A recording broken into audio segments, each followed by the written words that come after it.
Hello great മീഡിയാസിലേക്ക് സ്വാഗതം. DQ41 പൂജ കഴിഞ്ഞപ്പോൾ തെലുങ്ക് മാധ്യമങ്ങൾ ഉൾപ്പെടെ ദുൽഖറിൽ വമ്പൻ പ്രതീക്ഷയാണ് അർപ്പിച്ചിരിക്കുന്നത്.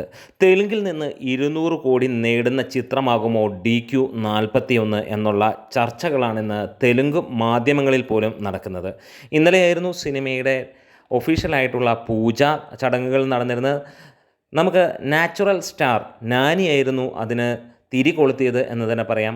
അങ്ങനെ വമ്പൻ ഒരു പരിപാടിയായി DQ41 സിനിമ തെലുങ്ക് മൂവി, അതായത് ഒരു പക്ക commercial movie with love story എന്നുള്ളത് ദുൽഖറിൻ്റെ ഏറ്റവും സ്ട്രോങ്ങസ്റ്റ് ആയിട്ടുള്ള ഏരിയ എന്നുള്ളത് ഇന്ന് വാഴ്ത്തപ്പെടുന്നത് അതുതന്നെയാണ്.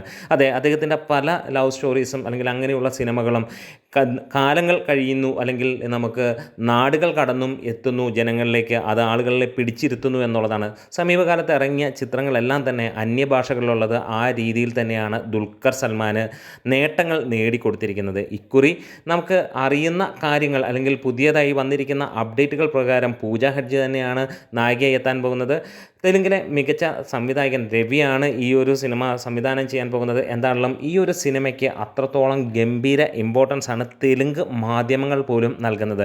നമുക്കറിയാം, ഒരു അന്യഭാഷ നടൻ തെലുങ്കിൽ അല്ലെങ്കിൽ ഏതെങ്കിലും ഒരു ഭാഷയിൽ ചെല്ലുമ്പോൾ ഏത് റേഞ്ചിലായിരിക്കാം അദ്ദേഹത്തിന് ഒരു ഇംപ്രഷൻ അവിടുത്തെ മാധ്യമങ്ങൾ നൽകുന്നത്. ഇവിടെ മമ്മൂട്ടിയോ മോഹൻലാലോ തമിഴിലോ തെലുങ്കിലോ പോയി അഭിനയിക്കുമ്പോൾ എന്താണ് ലഭിക്കുന്നതെന്ന് നമുക്കറിയാം. അല്ലെങ്കിൽ അന്യ ഭാഷകളിൽ നിന്ന് വരുന്ന മികച്ച നടന്മാർ ഇവിടെ വന്നിട്ട് ഓരോ സിനിമകൾ ചെയ്യുമ്പോൾ അവർക്ക് ലഭിക്കുന്നത് ഒരിക്കലും നമ്മുടെ ഇവിടുത്തെ സൂപ്പർ താരങ്ങളുടെയോ അല്ലെങ്കിൽ അതാത് നാടുകളിലെ ഏറ്റവും ഫാൻസ് ഉള്ള താരങ്ങളുടെയോ അടുത്തായിരിക്കില്ല എന്നുള്ളത് നമുക്കറിയാം. പക്ഷേ ദുൽഖർ ശരിക്കും പറഞ്ഞു കഴിഞ്ഞാൽ അവിടുത്തെ ഒരു താരമായി ഇതിനോടകം തന്നെ മാറിക്കഴിഞ്ഞിരിക്കുകയാണ്. കഴിഞ്ഞ ഏതാനും സിനിമകൾ അങ്ങനെ തന്നെയാണ്. സീതാരാമൻ പോലെയുള്ള ചിത്രങ്ങൾ വന്നപ്പോൾ തന്നെ അദ്ദേഹത്തിൻ്റെ ഇമ്പോർട്ടൻസ് തെലുങ്കർ മനസ്സിലാക്കി.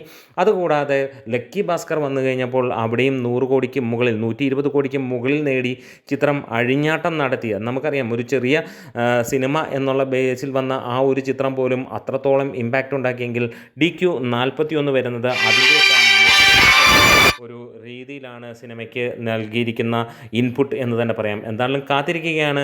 തെലുങ്ക് മാധ്യമങ്ങൾ ഉൾപ്പെടെയുള്ള ആ ഒരു ചർച്ചയിൽ 200 കോടി നേടുമോ? നിങ്ങൾക്കും ഒന്ന് കമൻറ്റ് ചെയ്യാം. DQ41 തെലുങ്കിൽ നിന്ന് 200 കോടി നേടുന്ന ആദ്യ മലയാളി നടനാകുമോ? ഇതുവരെ ഒരു നടനും 100 കോടി പോലും നേടാൻ കഴിഞ്ഞിട്ടില്ല എന്നുള്ളത് വാസ്തവം. ദുൽഖറിന് മാത്രമാണ് അതും കവർ ചെയ്യാൻ കഴിഞ്ഞിരിക്കുന്നത്. എന്തായാലും നമ്മുടെ വീഡിയോസ് ഇഷ്ടമായെങ്കിലും സപ്പോർട്ട് ചെയ്ത് തരണം ഗ്രേറ്റ് മീഡിയാസ്.